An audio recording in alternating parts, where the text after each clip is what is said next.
I first started modeling in New York 2011. Once I land, I see her everywhere, like super high fashion. Just be ready to get the numbers. You do get, a lot of people see us and they see like, oh, she booked this job, but you guys don't know like how many jobs we don't work. Yes. Yeah.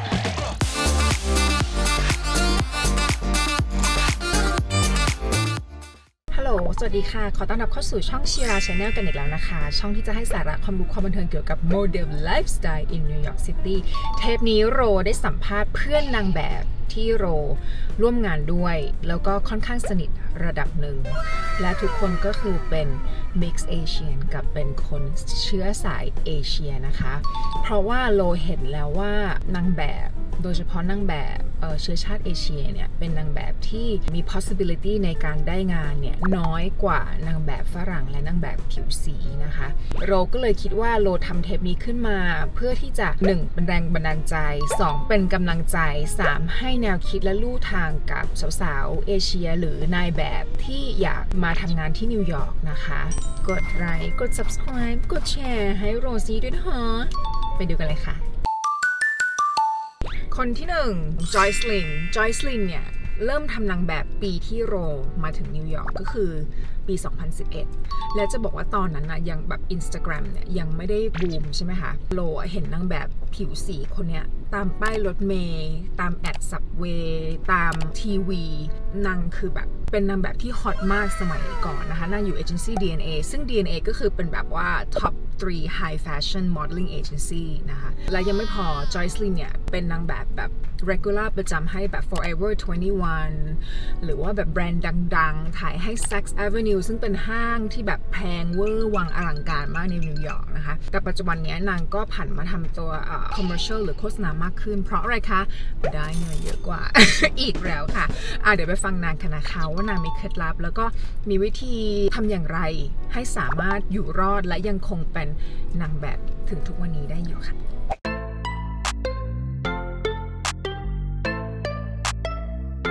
This is Jocelyn and this is Ilema. Where you from and how you start modeling? Originally from Alabama, and I started modeling by being scouted at a mall. Okay.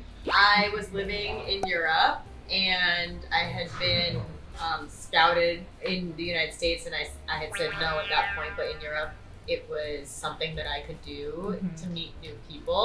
Okay. So I decided to give it a try and Okay. I knew a couple people in the industry. So when I came home, I met with some people in New York just to see what it was about. Okay. And That's all of it. a sudden it went well. I don't know what happened. And then she worked non-stop. She She worked non-stop. What's the biggest job that you've done? Like you're like, wow job. I would say Uniqlo flew me to Japan for a couple of days. That was a big job. And then I had a Clinique commercial. That was like an international commercial. So that was a good one Ooh, too. such a clinic babe. Oh gosh, yeah.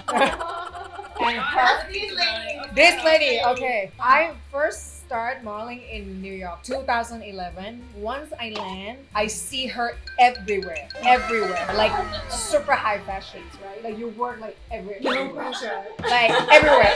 What is the best experience in the modeling? The most memorable moment in your entire modeling career? You first.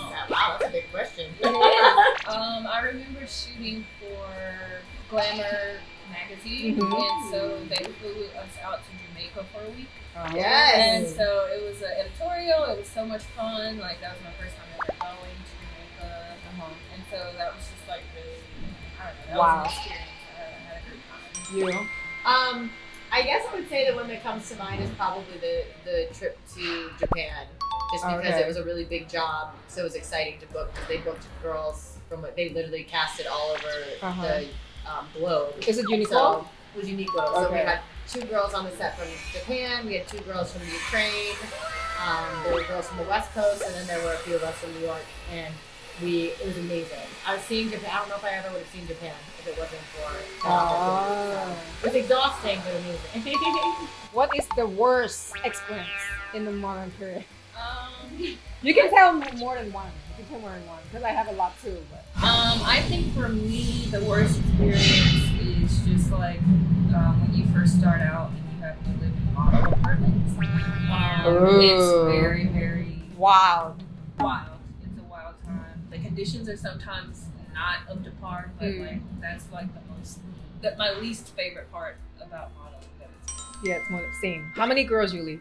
I knew there was at least 5 of us. Yeah, I live with 6 girls. And one bathroom. Oh my god. Every I time, can't believe that. dude, every time I come back from casting, I have to deal with the hair, like in the bathtub, like what the fuck? Like it's not even my hair, but you know, like. I would say that, you know, I've seen a lot of very unfortunate things. I think once you get into like more of the fashion world, people can be really, they take themselves a little too seriously, so they can be just not human. They're mean.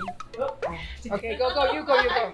Okay, and besides the model's apartment, what else?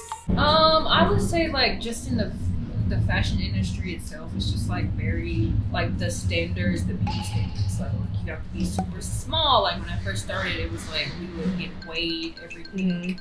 We would get measured every week. So you go on a scale every week. Every week I would get weighed on a scale. Wow. Yeah. And if you Like, and what's the average? Like what's the maximum minimum that you can be? So when I first moved here, I think I was maybe like 120 pounds. Okay. 125 pounds maybe. And so they're like, oh, you need to be 115 pounds. And it's just like everyone is different. So none of us. Yeah. Our body types are different, so it's impossible for us all to be 115 pounds. Like, it's not healthy. But if you're over than 115 pounds, what do you have to do? To work out. I used to, my booker would like call me every day or like email me, asking me which 2 workout classes I was going to. Or like, yeah, like so I would do like 2-a-day like workouts and like strict diets. Yeah.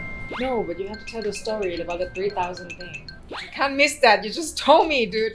Oh, so when I first moved here, my agency wanted to see the clothes that I had, and so they went through my suitcase and like made me throw out everything except for like t-shirts and like some tank tops and like jeans, basically. Yeah. Then they made me go shopping and buy this expensive clothes. I spent like $3,000 on a stylist and new clothes. It was just like You have to like. and I had to, like, I absolutely had to. Yeah, and then they deduct you after you make money. Yeah, and they expense it, so That's they ridiculous. They took it out of the jobs that I booked. The reasons that they tell you to go shop because of what? Because they want you to look expensive. They want you to look expensive to the client, so it's like, oh, you look like you work a lot because of the expensive things that you have. Oh, So it's that's so their- material, such a material world. But that's how we live. Yeah. What do you want to tell the people or the girls out there who wants to do modeling like us for real? What they have to prepare, what they have supposed to have it in, you know, I in would store. say modeling can take a toll on your mental health. Yeah. So it's important to be very sure and very like confident in yourself, like regardless, just be ready to get the numbers. You do get, you know, a lot of people see us and they see like, oh, she booked this job, but you guys don't know like how many jobs we don't book, or Yes. you know, so it's important to be okay with getting a no here and there, or all the time, you know, because it happens. So. Thank you, Jocelyn. I don't know. That's why I was like, so if I wasn't 23 inches, like, would you have been like bad girl? Like, I don't know. It's very weird. You have to be very thick-skinned. If you want to be Yeah. a model, you need to be very confident in who you are, and you need to be very, very thick-skinned. Especially and you have in to US. have a sense of humor like this one. Yeah, you have to act like. Yeah. But even. There needs to be better.